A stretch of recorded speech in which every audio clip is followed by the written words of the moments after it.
पुढची बातमी आहे शेती नुकसानी संदर्भात कशी पाहणी सुरू आहे त्याबाबतची। पाहणीसाठी म्हणून केंद्रीय पथक दाखल झाले। या पथकाने शेतकऱ्यांची अक्षरशः क्रूर चेष्टा केली आहे। सोलापुरात केंद्रीय पथकाने चक्क रात्रीच्या अंधारात बॅटरीच्या उजेडात शेती नुकसानीची पाहणी केली आहे। या पथकाने मोहोळच्या कोळेगावमध्ये रात्रीच्या अंधारात सीना नदीमुळे झालेल्या नुकसानीची पाहणी केली। नुकसानीची पाहणी करायला एक महिन्यानंतर केंद्रीय पथक सोलापुरात आलंय खरं, पण त्यांना रात्रीचा मुहूर्त सापडलाय।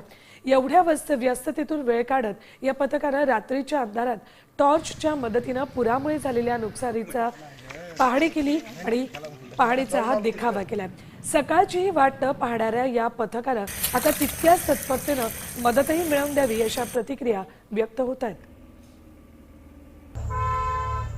सोलापूर जिल्ह्यामध्ये सीना नदीला महापूर आला होता, त्यामुळे शेती अक्षरशः खरवडून गेली आहे। पिकांचं प्रचंड नुकसान झालंय।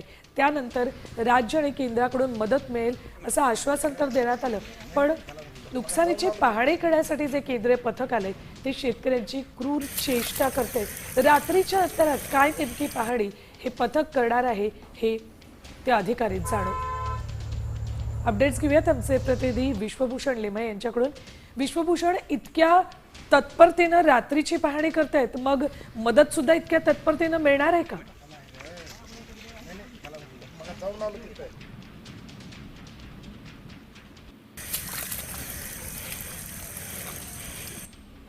विश्वभूषण, रात्रीच्या अंधारामध्ये केंद्रीय पथक पाहणी करतंय, मदत इतक्या तत्परतेने या पथकाकडून अर्थात केंद्राकडून केली जाणार आहे का?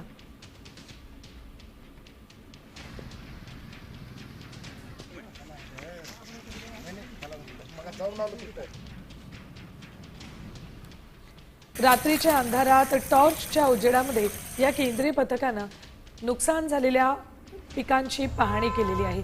एकतर हे पथक महिनाभरानंतर आलं, महिनाभरानंतर काय नेमकी पाहणी करणार आणि तीही अंधारात नेमकी कितपत पाहणी करणार हा प्रश्न शेतकऱ्यांच्या मनात होता आणि आता हे पथक मदत कसं करणार त्याकडेही लक्ष आहे।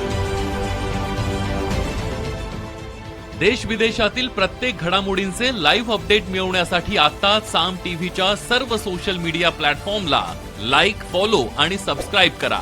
तसंच सर्व नोटिफिकेशनसाठी बेल आयकॉन प्रेस करायला विसरू नका।